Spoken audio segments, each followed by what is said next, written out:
Beaucoup parlent du retour de Jésus, mais la vraie question n'est pas quand, mais comment devons-nous vivre dans cette attente?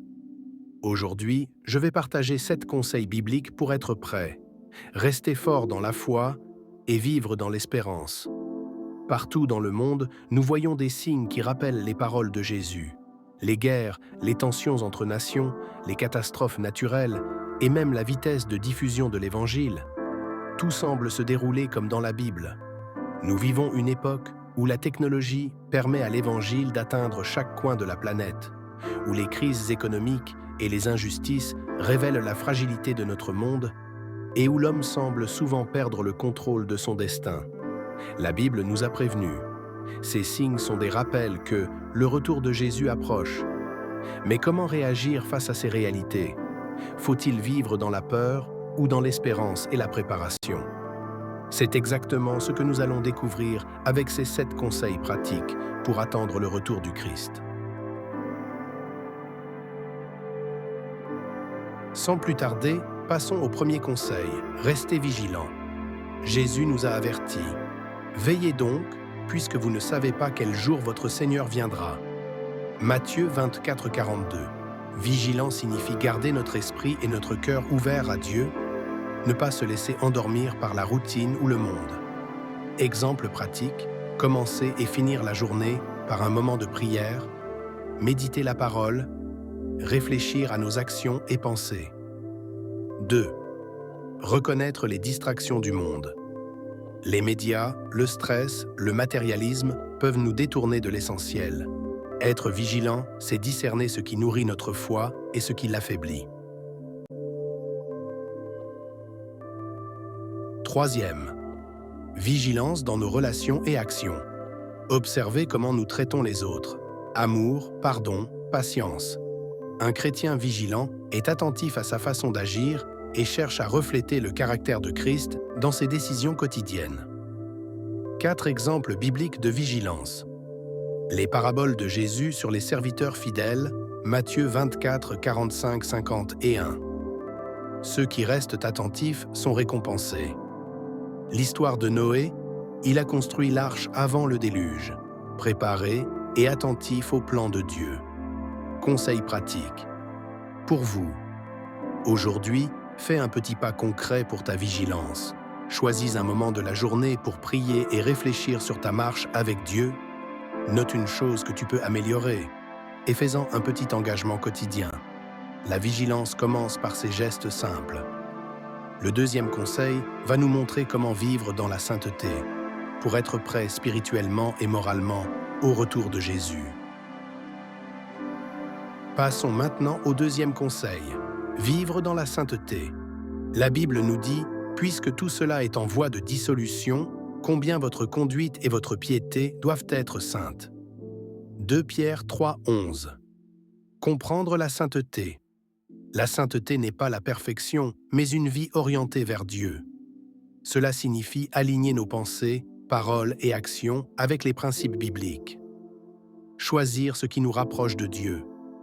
Prendre des décisions conscientes, ce que nous regardons, lisons, écoutons et avec qui nous passons du temps.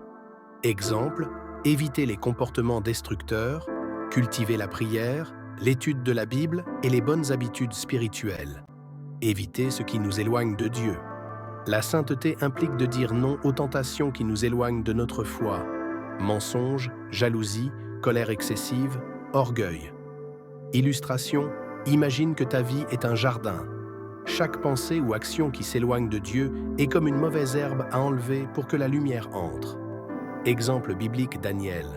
Il a refusé de se conformer aux pratiques païennes du roi et a choisi la sainteté dans sa vie quotidienne. Joseph. Malgré les épreuves, il a choisi d'agir selon la volonté de Dieu plutôt que ses propres désirs immédiats. Conseil pratique aujourd'hui, identifie un domaine de ta vie où tu peux choisir la sainteté. Peut-être un mot à éviter, une habitude à changer ou une action positive à commencer. Chaque petit geste compte pour préparer ton cœur au retour de Jésus. Le troisième conseil va nous apprendre comment persévérer dans la foi, même lorsque le monde semble difficile et que les épreuves nous touchent. Sans persévérance, notre foi risque de s'éteindre. Jésus a dit « Mais celui qui persévérera jusqu'à la fin sera sauvé ». Matthieu 24, 13. Voici pourquoi la persévérance est essentielle dans notre attente du retour du Christ. La foi mise à l'épreuve. La vie chrétienne n'est pas toujours facile. Épreuves, critiques, solitude, tentation. Mais ces épreuves sont aussi des occasions de fortifier notre foi. Persévérance, fidélité dans le temps. Ce n'est pas seulement croire aujourd'hui, mais continuer demain, et encore le jour suivant. Exemple, comme un marathon, pas un sprint. La persévérance demande endurance. Exemple biblique. Job, il a souffert énormément mais n'a jamais renié Dieu. Modèle de persévérance. Paul, malgré la prison, les persécutions, il a gardé la foi et dit « J'ai combattu le bon combat, j'ai achevé la course, j'ai gardé la foi ». 2 Timothée 4, 7. Pourquoi c'est vital aujourd'hui? Le monde pousse souvent à abandonner. Relativisme, moquerie, distraction. Mais la promesse est claire, Dieu récompense ceux qui persévèrent. Le 4e conseil est une clé essentielle, garder l'espérance. Parce que l'attente du retour de Jésus n'est pas une peur de la fin, mais une joie à venir. Le 4e conseil est essentiel, garder l'espérance. La Bible dit « En attendant la bienheureuse espérance et la manifestation de la gloire de notre grand Dieu et Sauveur Jésus-Christ. » Tite 2, 12, 13. Le retour de Jésus n'est pas une fin tragique, mais une promesse d'espérance. L'espérance biblique n'est pas un rêve incertain. Dans le langage biblique, espérer, avoir une certitude en Dieu. Jésus a promis « Je reviendrai et je vous prendrai avec moi ». Espérance contre la peur. Beaucoup voient dans la fin des temps comme une menace, mais pour les croyants, c'est une libération et une rencontre avec le Sauveur. Illustration. Un enfant qui attend son père, qui revient d'un long voyage. Joie et sécurité. Pourquoi l'espérance est vitale aujourd'hui? Le monde est rempli de mauvaises nouvelles. Guerre, crise, catastrophes. Garder l'espérance, c'est refuser de se laisser écraser par le désespoir, car nous savons que Christ règne. Exemple biblique. Abraham, il a espéré contre toute espérance, Romains 4, 18. Les premiers chrétiens, persécutés mais remplis d'espérance en attendant Jésus. Voilà déjà 4 conseils puissants pour attendre le retour du Christ. Rester vigilant, vivre dans la sainteté, persévérer dans la foi et garder l'espérance. Mais ce n'est pas fini.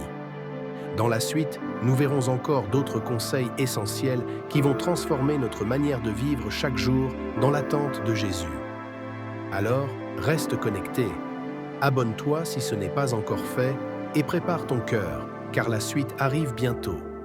Le Seigneur revient et nous devons être prêts. À très vite pour la 2e partie.